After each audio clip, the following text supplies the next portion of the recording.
ఈరోజు యేసు దివ్య రూపధారణ గురించి ధ్యానం చేసుకుంటున్నాం. మత్తయి సువార్త 17వ అధ్యాయము 1వ వచనం నుండి 9వ వచనం వరకు. 6 దినములు గడిచిన పిమ్మట యేసు పేతురును, యాకోబును, అతని సోదరుడగు యోహానును తన వెంట తీసుకుని ఒక ఉన్నత పర్వతం పైకి ఏకాంతముగా వెళ్ళెను. అచట వారి ఎదుట యేసు రూపాంతరము చెందెను.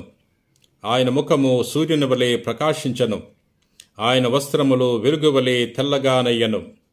ఆయనతో మోషే, ఏలియాలు సంభాషించున్నట్లు వారికి కనబడిరి. అప్పుడు పేతురు, ప్రభు, మనము ఇచ్చట ఉండుట మంచిది. నీకు అనుమతి అయినచో నేను మీకు ఒకటి, మోషేకు ఒకటి, ఏలియాకు ఒకటి 3 శిబిరములను నిర్మింతును అని పలికెను. అంతలో ఒక కాంతివంతమైన మేఘము వారిని ఆవరించెను. అప్పుడు అదిగో, ఆ మేఘము నుండి, ఈయన నా కుమారుడు, నాకు ప్రియమైనవాడు, ఈయనను గూర్చి నేను ఆనందించున్నాను, ఈయనను ఆలకింపుడు అను వాణి వినిపించెను. ఇది వినిన శిష్యులు మిక్కిలి భయభ్రాంతులై బోరగిలపడిరి. అప్పుడు యేసు వారి కడకు వచ్చి వారిని తట్టి, లెండు, భయపడకుడు అని పలికెను. అంతటా వారు కనులెత్తి చూడగా వారికి యేసు తప్ప మరెవరనూ కనిపించలేదు.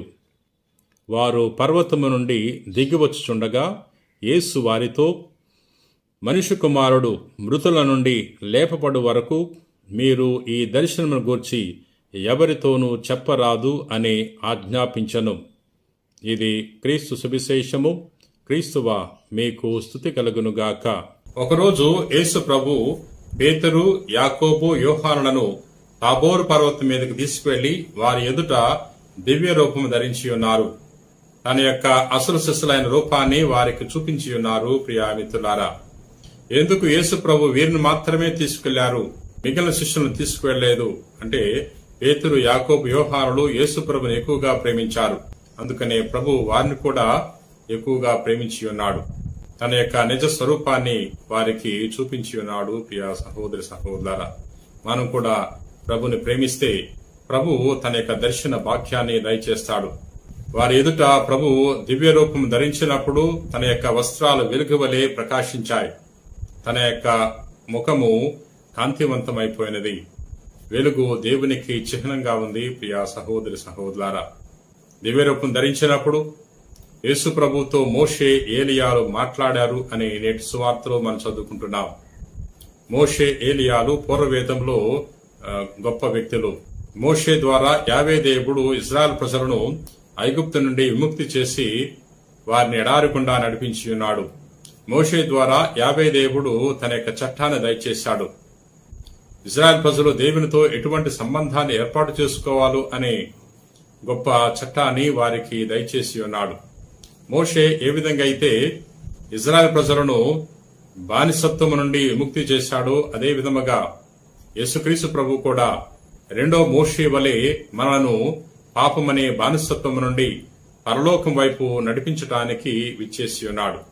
యేసు ప్రభు దివ్య రూపం ధరించినప్పుడు ఏలియా కూడా యేసు ప్రభుతో ముచ్చటించి ఉన్నాడు. పూర్వవేదములో ఏలియాకు ఒక ప్రత్యేకమైన గుర్తింపు ఉన్నది. ఎందుకంటే పూర్వవేదములో ఉన్న ప్రవక్తలందరికంటే ఏలియా గొప్పవాడు. ఏలియా పలికిన ప్రవచనాలు యేసుక్రీస్తు ప్రభు ద్వారా నెరవేరాయి. ప్రియా సహోదరి సహోదరులారా, ఏలియా ఏ విధంగా అయితే ఇజ్రాయెల్ ప్రజలను దేవుని వైపు మరల్చడానికి ప్రయత్నం చేశాడో, యేసుక్రీస్తు ప్రభు కూడా మానవులను తండ్రితో ఐక్యం చేయటానికి ఈ లోకానికి విచ్చేసి ఉన్నాడు. ప్రియా సహోదరి సహోదరులారా, యేసు ప్రభు దివ్య రూపం ధరించినప్పుడు ఒక మేఘము వారిని ఆవరించి ఉన్నది. మేఘము దేవునికి చిహ్నంగా ఉంది, దేవుని యొక్క సన్నిధికి గుర్తింపు. ఎందుకంటే పూర్వవేదములో యావే దేవుడు ఇజ్రాయెల్ ప్రజలను మేఘస్తంభముతో నడిపించి ఉన్నాడు.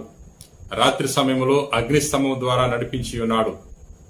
సమావేశపు గుడారం వద్ద మోషే, అహరోనులతో మేఘస్తంభము ద్వారా మాట్లాడి ఉన్నాడు. ప్రియా మిత్రులారా, ఇక్కడ ఈ మేఘము దేవుని యొక్క సన్నిధికి గుర్తింపు అని తెలుసుకోవాలి. ఆ మేఘము నుండి తండ్రి దేవుడు గంభీరమైన స్వరముతో ఈ విధంగా పలుకుతున్నాడు, ఈయన నా ప్రియమైన కుమారుడు, ఆయనను ఆలకించండి అని.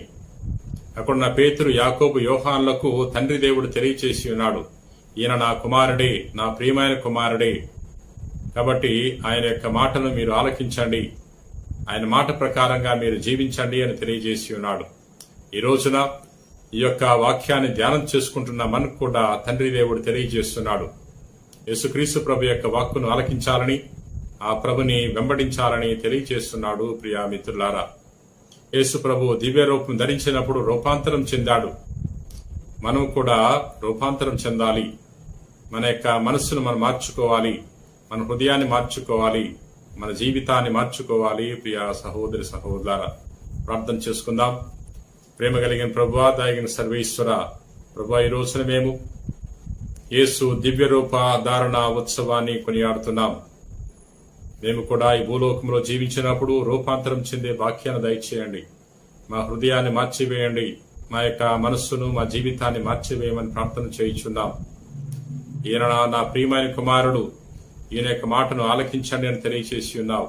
ఈ భూలోకములో యేసుక్రీస్తు ప్రభు యొక్క బోధలు ఆలకించి ఆయన యొక్క బోధల ప్రకారంగా జీవించే గొప్ప వాక్యాన్ని దయచేయండి. ఈ రోజున ఎవరెవరైతే ఈ వాక్యాన్ని ఆలకించి ప్రార్థన చేయించున్నారో అటువంటి వారందరినీ కూడా నీకు సమర్పిస్తున్నాం. ప్రభు నిశ్చితమైతే మమ్మల్ని అందరినీ కూడా ఆయురారోగ్యములతో, సుఖ సంతోషాలతో, శాంతి సమాధానంతో దీవించమని మా నాథుడైన క్రీస్తు ద్వారా మనవి చేయించున్నాం తండ్రి. ఆమెన్.